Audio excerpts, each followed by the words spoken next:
Octobre 2025. ThyssenKrupp Marine Systems signe le plus gros contrat de sous-marins de l'histoire canadienne. 12 sous-marins de type 212 CD pour un montant de 60 milliards de dollars.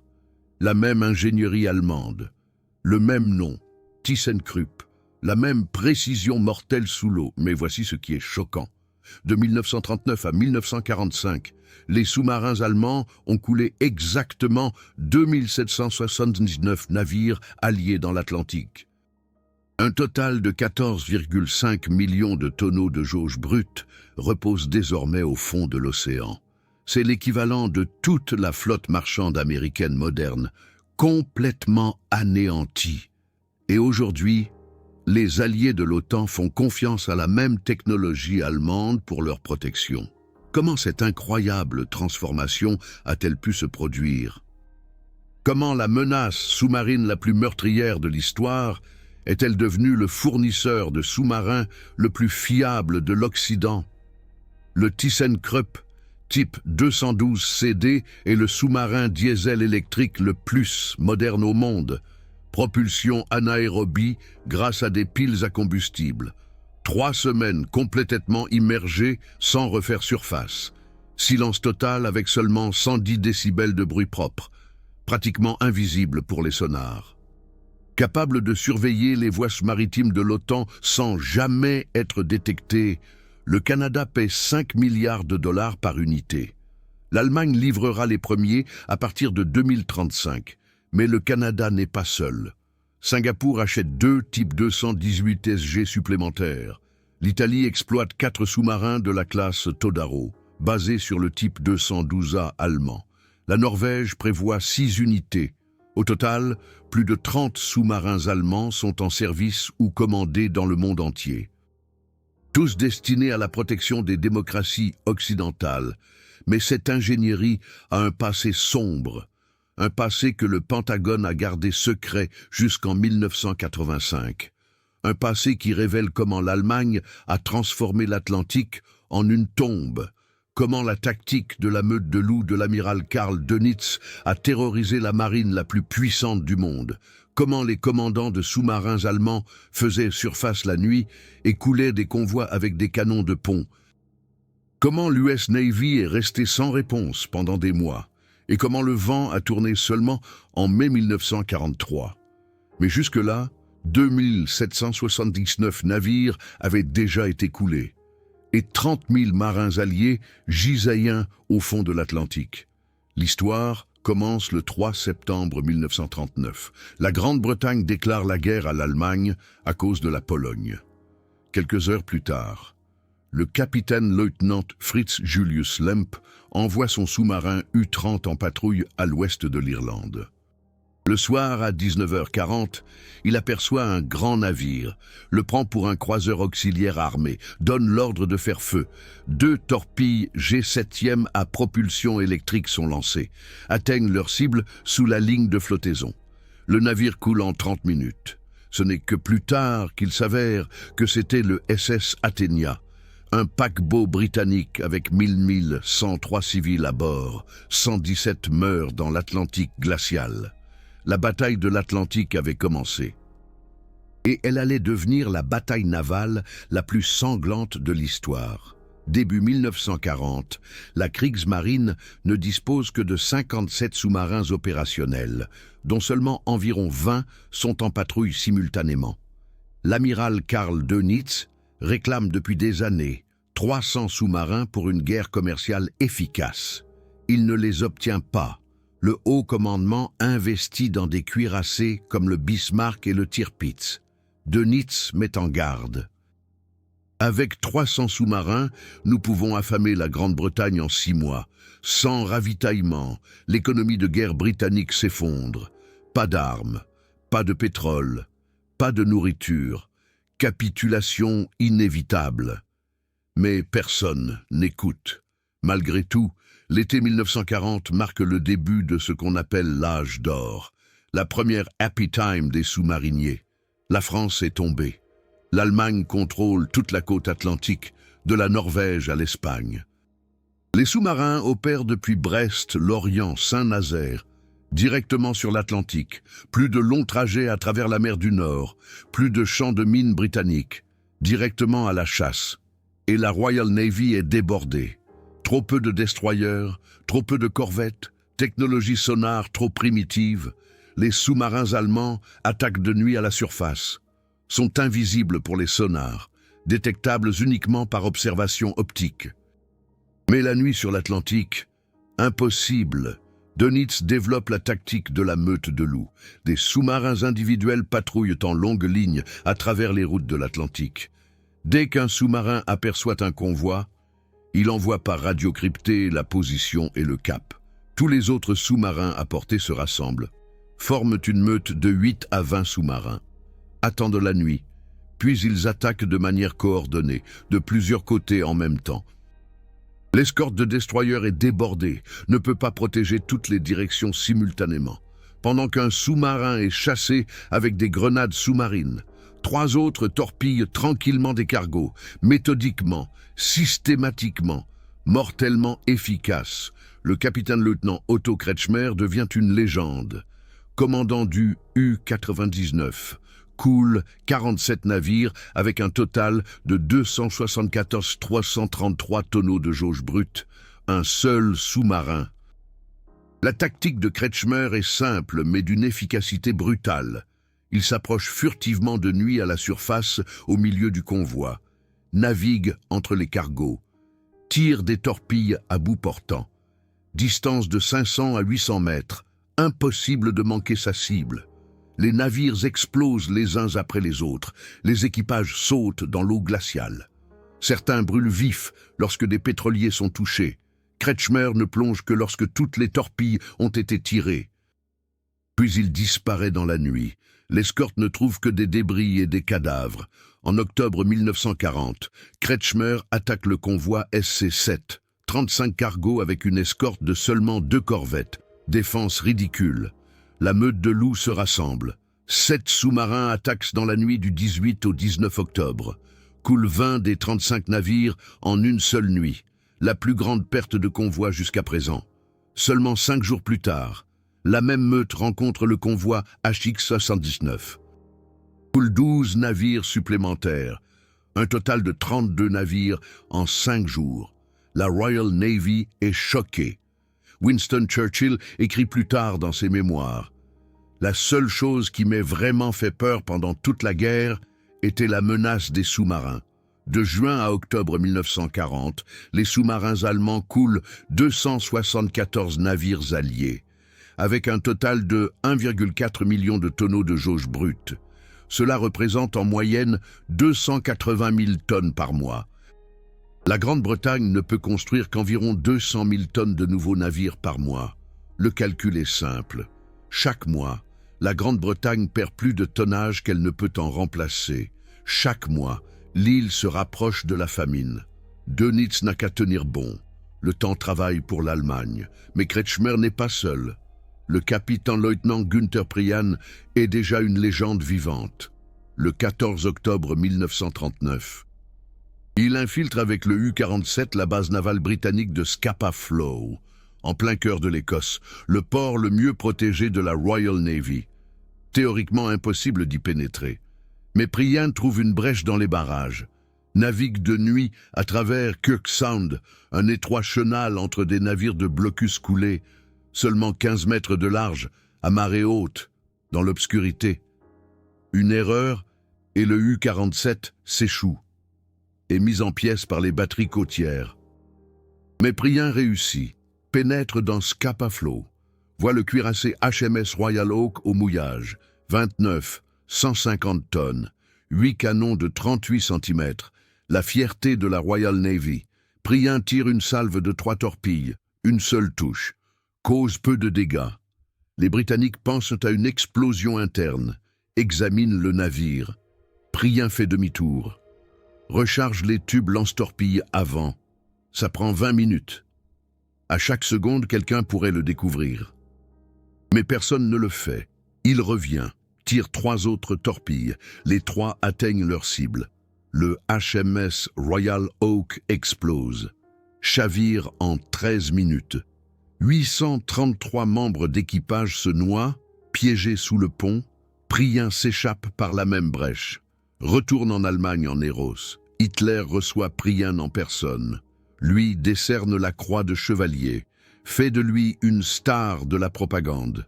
Le taureau de Scapa Flow, c'est ainsi qu'on le surnomme. L'emblème sur le kiosque de son sous-marin est un taureau rugissant. Tout le monde en Allemagne connaît Günther Prien. Les enfants collectionnent ses cartes d'autographe. Les femmes lui écrivent des lettres d'amour. Il devient l'incarnation de l'arme sous-marine. Courageux, audacieux, inarrêtable.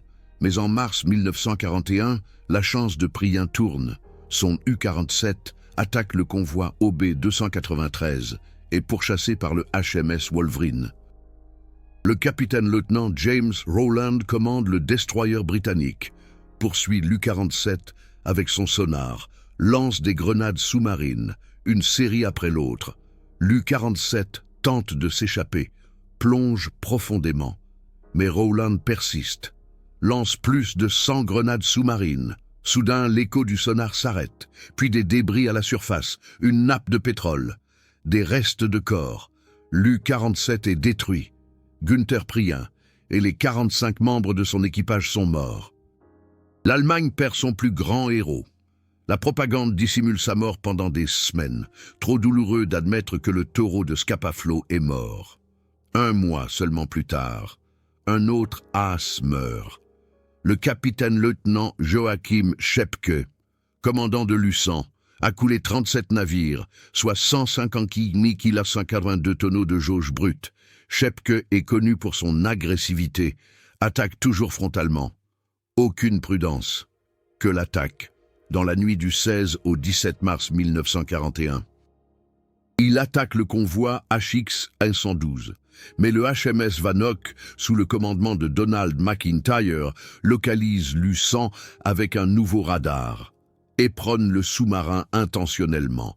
L'étrave du destroyer perce la coque épaisse. L'U-100 commence à couler. Schepke se tient sur le pont, crie des ordres, tente de sauver son sous-marin. Mais le kiosque qui coule l'entraîne sous l'eau. Il se noie à la surface. Seuls 33 des 44 membres d'équipage sont sauvés.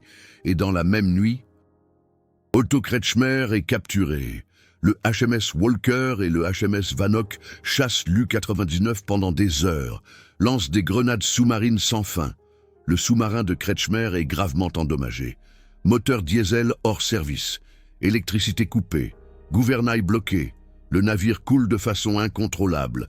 Kretschmer donne l'ordre d'enfiler les gilets de sauvetage, ouvre les vannes des ballasts. L'U-99 remonte à la surface. L'équipage évacue, saute dans l'eau glaciale. Les Britanniques sauvent 40 des 44 hommes, y compris Kretschmer. Ils passent le reste de la guerre dans un camp de prisonniers au Canada.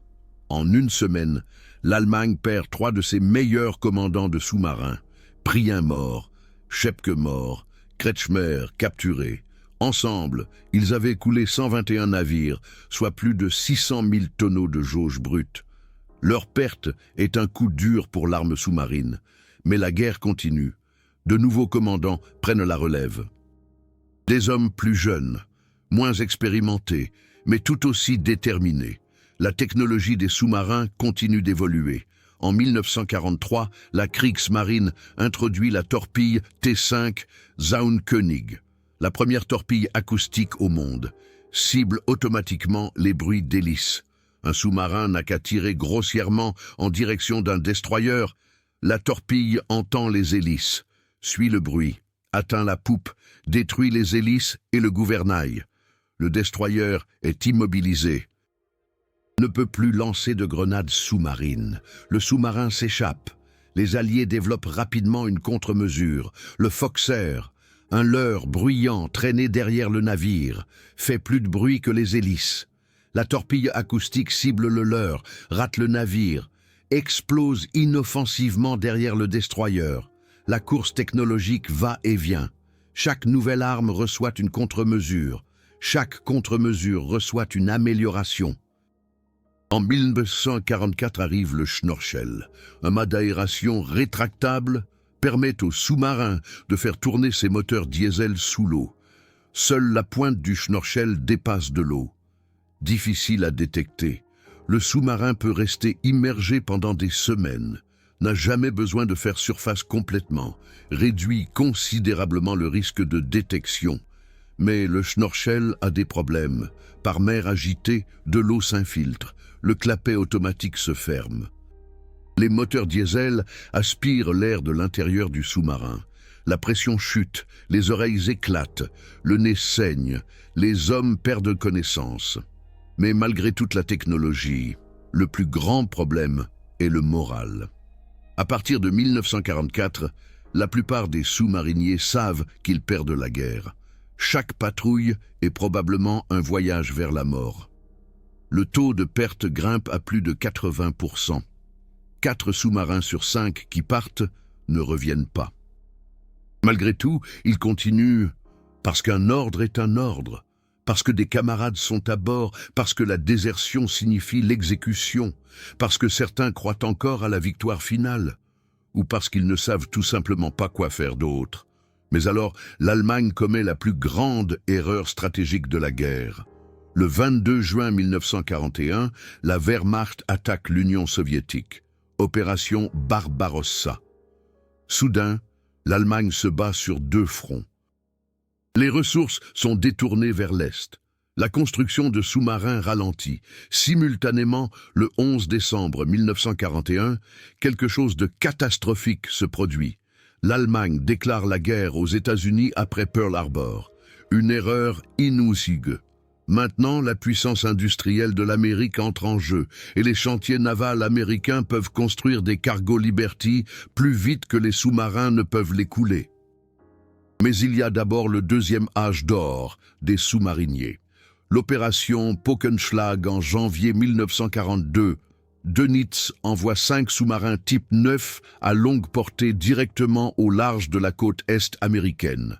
Le frégatenkapitaine Reinhard Ardegen commande l'U-123, atteint New York le 12 janvier 1942. Et ce qu'il voit est inouï. Toute la côte était brillamment éclairée. Hôtels, casinos, enseignes lumineuses. Les navires naviguent avec tous leurs feux allumés. Pas d'obscurcissement, pas de convoi, pas de patrouille. L'US Navy n'a absolument aucune défense anti-sous-marine préparée. L'Allemagne est en guerre avec l'Amérique depuis 3 jours. Mais personne n'a averti la côte Est. Ardegen coule 9 navires lors de cette première patrouille juste au large de New York et d'Atlantic City. Les explosions et les nappes de pétrole en feu sont visibles depuis la plage. Les civils se rassemblent le soir sur la plage et regardent les pétroliers exploser. Certains apportent des jumelles. C'est surréaliste. Un commandant de sous-marin allemand le décrit plus tard ainsi. C'était comme en temps de paix. Nous pouvions voir parfaitement les silhouettes des navires se découper sur la côte illuminée, comme des cibles dans un stand de tir. De janvier à août 1942, les sous-marins coulent 609 navires au large de la côte est américaine et dans les Caraïbes. Ce sont 3,1 millions de tonneaux de jauge brute en 8 mois. La marine américaine perd plus de navires dans les eaux américaines que la Royal Navy dans tout l'Atlantique. L'amiral Dönitz écrit dans son journal de guerre « Nos sous-marins opèrent dans la baignoire américaine. La marine américaine est incapable de les arrêter. » Ce n'est qu'en mai 1942 que la marine américaine commence enfin à mettre en place un système de convoi. Mais il est organisé de manière chaotique. Trop peu de navires d'escorte, aucune expérience. Les sous-marins se déplacent simplement plus au sud, dans les Caraïbes, vers le Brésil, coulant des pétroliers du Venezuela, des cargos de bauxite d'Amérique du Sud, tout ce qui est essentiel pour l'économie de guerre. Mais alors que les sous-marins célèbrent leur succès, les équipages se battent dans des conditions inhumaines. Un sous-marin de type 7 mesure 67 mètres de long et 6 mètres de large. Équipage de 44 hommes. Aucun espace pour la vie privée, pas de douche, pas d'air frais pendant des semaines. La puanteur est indescriptible.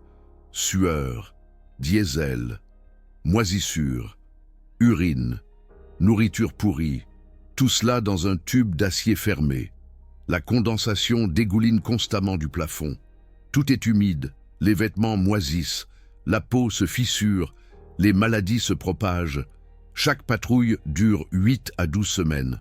Pendant ce temps, les hommes dorment par roulement.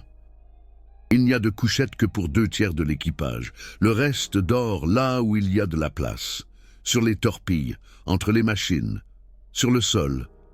La nourriture est fraîche au début. Pain, saucisses, légumes. Mais après 2 semaines, tout pourrit. Il ne reste plus que des conserves. Et elles ont le goût du diesel. Parce que tout a le goût du diesel dans un sous-marin. Le pire, c'est la peur constante. Lorsqu'une attaque de grenade sous-marine arrive, il n'y a rien à faire à part attendre. Le sous-marin plonge à 150 à 200 mètres, moteurs arrêtés, silence, total, chaque respiration trop forte.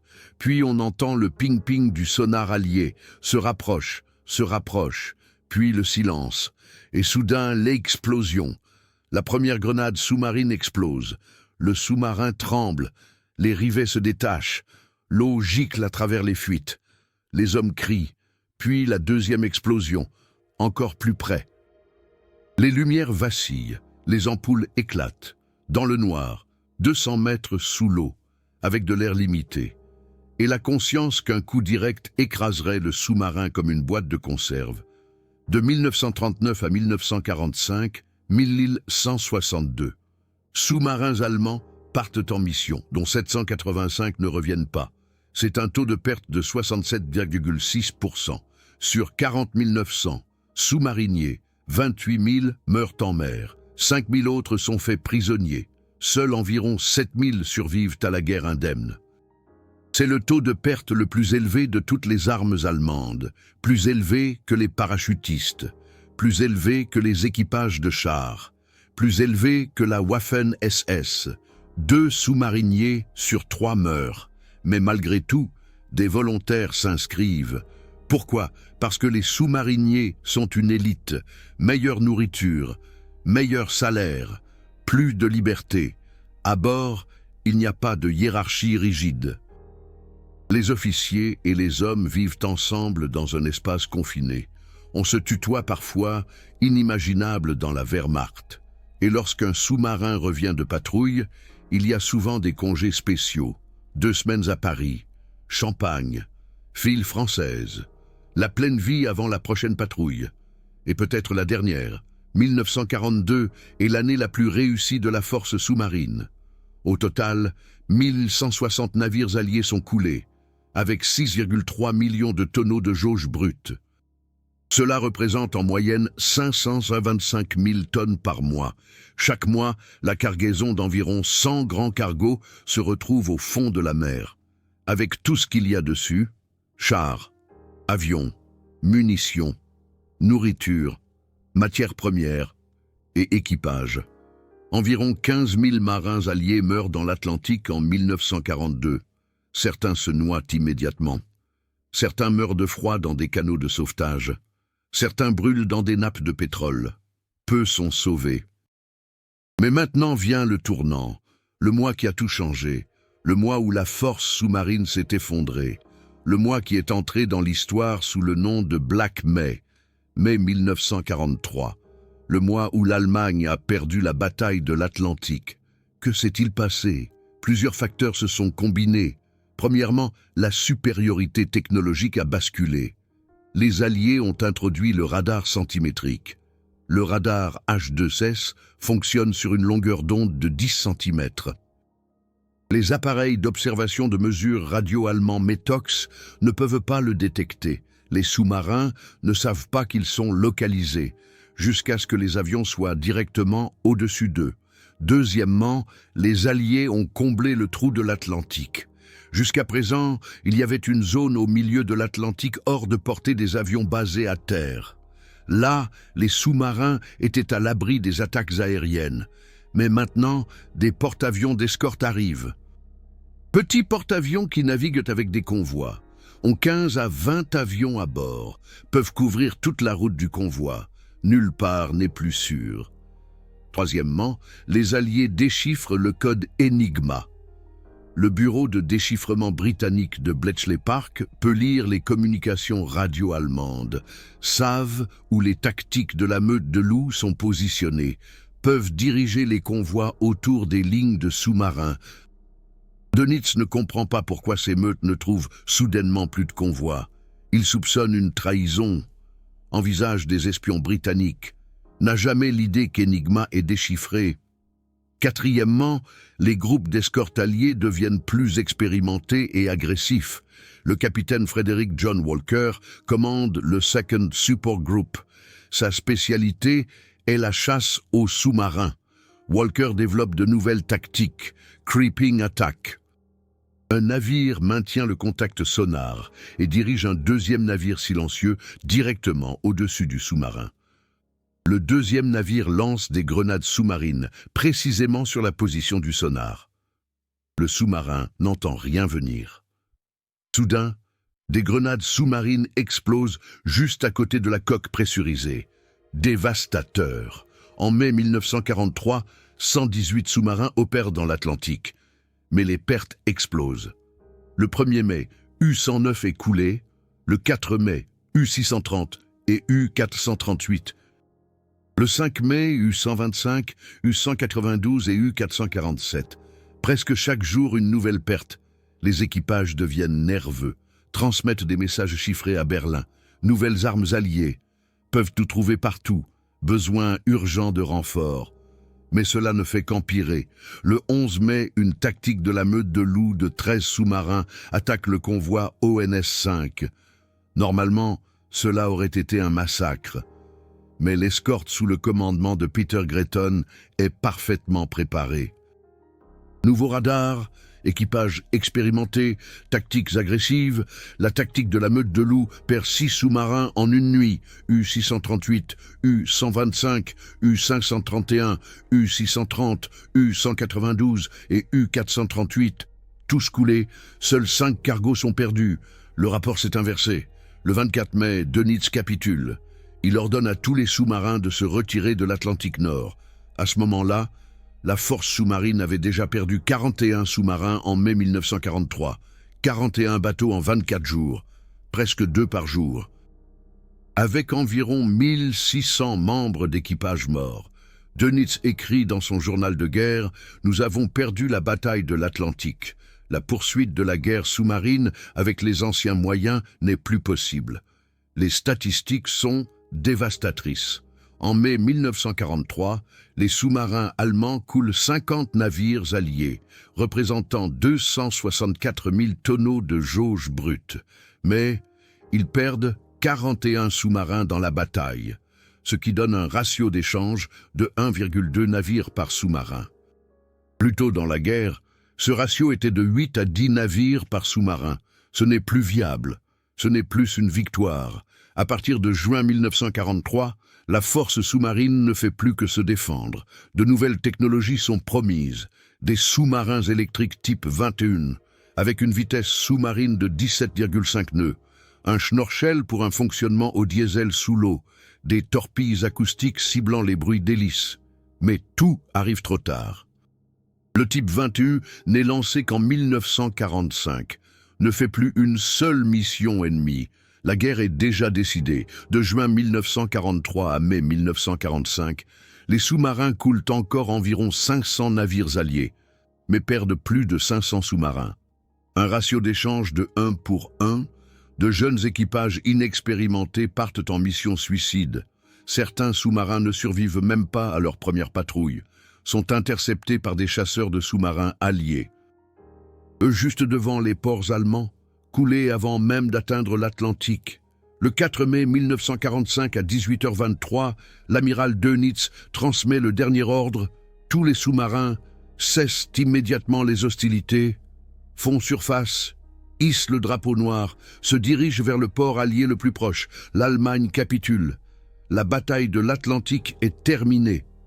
2779 navires alliés coulés, 14,5 millions de tonneaux de jauge brute au fond des mers, 30 000 marins alliés morts, 28 000 sous-mariniers allemands morts.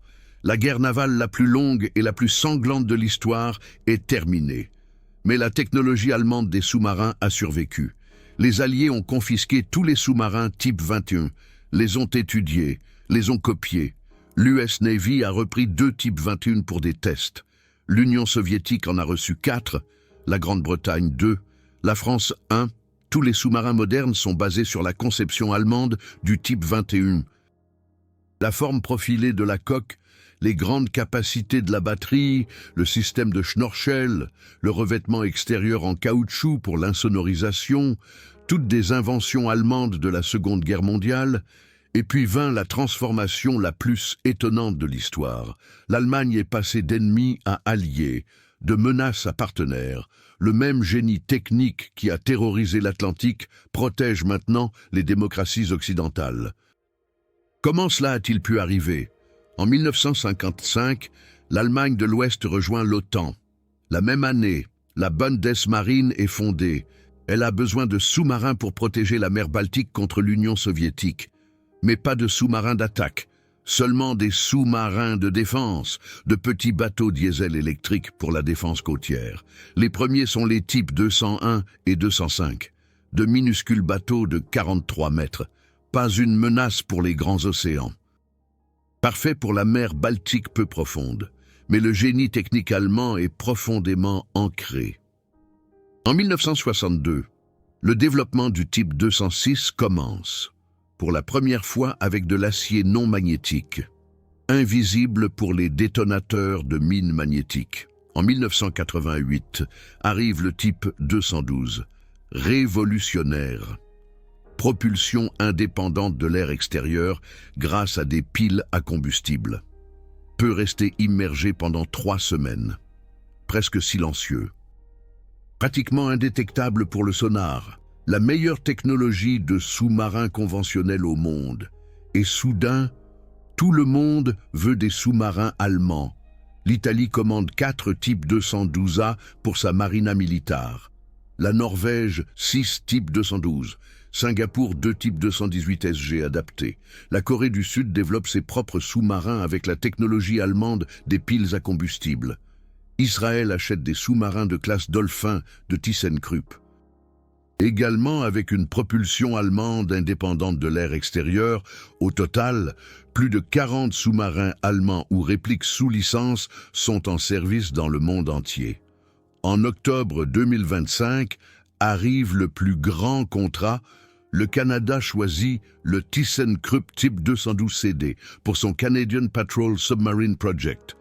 12 bateaux pour 60 milliards de dollars. Le plus grand contrat de défense de l'histoire canadienne. Pourquoi le Canada choisit-il l'Allemagne? Parce que les sous-marins allemands sont les plus silencieux, les plus fiables, les plus avancés technologiquement.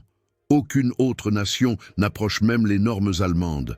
Le type 212 CD est spécialement adapté au Canada. Plus grande que le type 212A, 73 mètres de long au lieu de 56 mètres. Plus d'autonomie pour les patrouilles en Arctique. Peut opérer sous la glace. Dispose de capteurs spéciaux pour les eaux côtières canadiennes peu profondes. Et bien sûr, le silence légendaire des piles à combustible allemandes. Un sous-marin atomique russe s'entend à 50 km. Un type 200 en 12 CD à 5 km.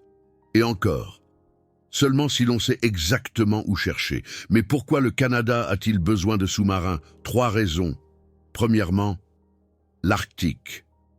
Le changement climatique ouvre de nouvelles voies maritimes à travers le passage du Nord-Ouest.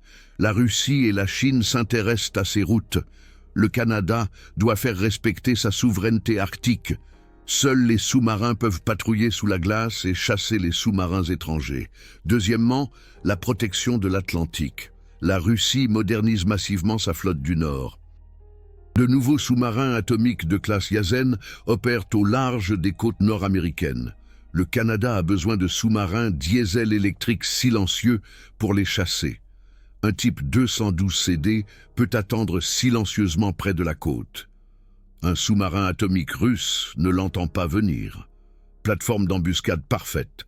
Troisièmement, les missions mondiales, opérations de l'OTAN dans le monde entier, patrouilles antiterroristes, surveillance des voies maritimes, protection contre la piraterie.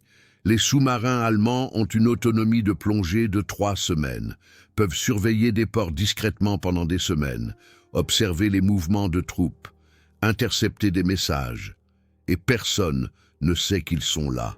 Et c'est là que se révèle le besoin moderne. Juillet 2025.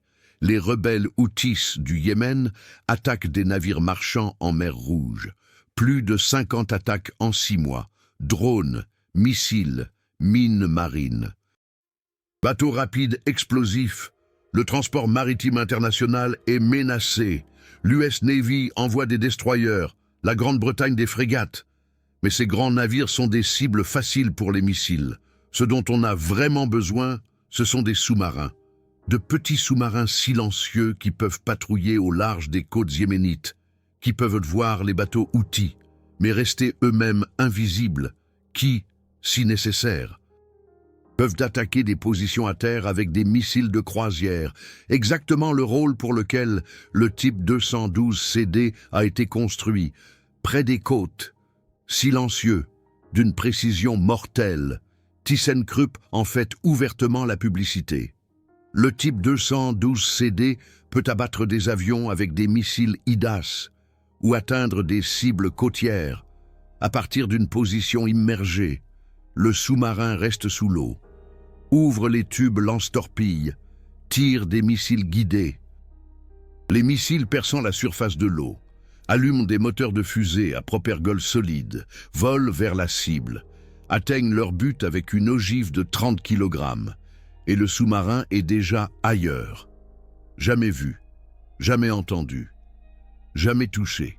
C'est cela la transformation, des meutes de loups de l'amiral Dönitz qui chassaient les convois, aux sous-marins de l'OTAN qui protègent les voies maritimes, des types 7 qui ont coulé 2769 navires alliés, aux types 212 qui défendent aujourd'hui les démocraties occidentales, même génie technique, même précision, même silence, mais un but complètement opposé.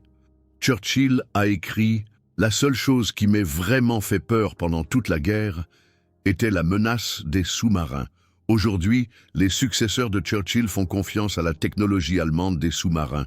La Grande-Bretagne envisage l'achat de type 212 pour la Royal Navy. La même Royal Navy qui a coulé 785 sous-marins allemands achète maintenant des sous-marins allemands pour protéger les eaux britanniques. Ce n'est pas de l'ironie, c'est de l'histoire, mais n'oublions jamais le prix.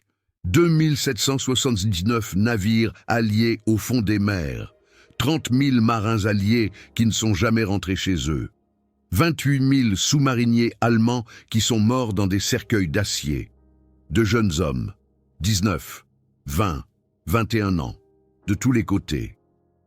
La plupart voulaient juste survivre, la plupart n'avaient pas le choix. Des deux côtés, des hommes courageux ont combattu dans des conditions terribles pour leur pays. La bataille de l'Atlantique a duré 2074 jours, du 3 septembre 1939 au 8 mai 1945.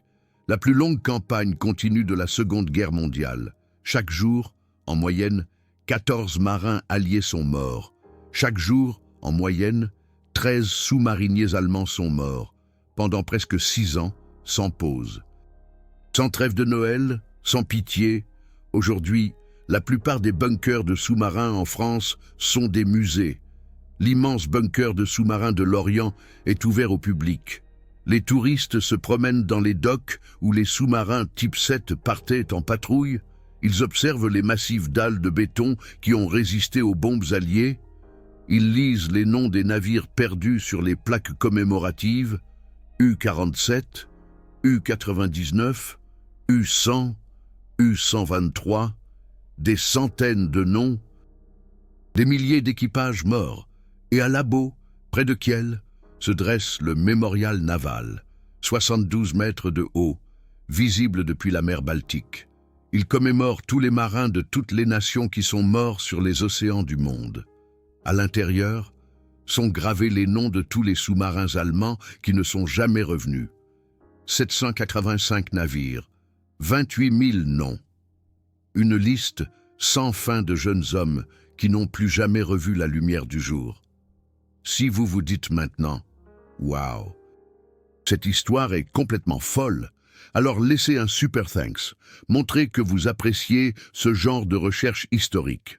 Ces histoires nécessitent des heures de travail, recherche d'archives, documents du Pentagone, rapports déclassifiés, archives des chantiers navals. Tout ça pour que vous connaissiez la vérité. Un super thanks aide énormément. Et écrivez dans les commentaires. Quelle histoire de sous-marin devrait venir ensuite? Otto Kretschmer et ses 47 navires coulés, Günther Prien et l'attaque de Scapa Flow. Ou l'histoire du sous-marin électrique type 21 qui aurait pu changer le cours de la guerre s'il était arrivé à temps. Écrivez-le dans les commentaires. L'histoire avec le plus de votes sera la prochaine à être étudiée. De 2779 navires coulés à la technologie de sous-marin la plus moderne au monde. D'ennemis à alliés, de terreur de l'Atlantique à protecteur des mers. C'est l'incroyable transformation de l'ingénierie allemande des sous-marins, et ThyssenKrupp continue de la fournir, plus silencieux, plus mortel, plus efficace que jamais. Mais cette fois, du bon côté de l'histoire.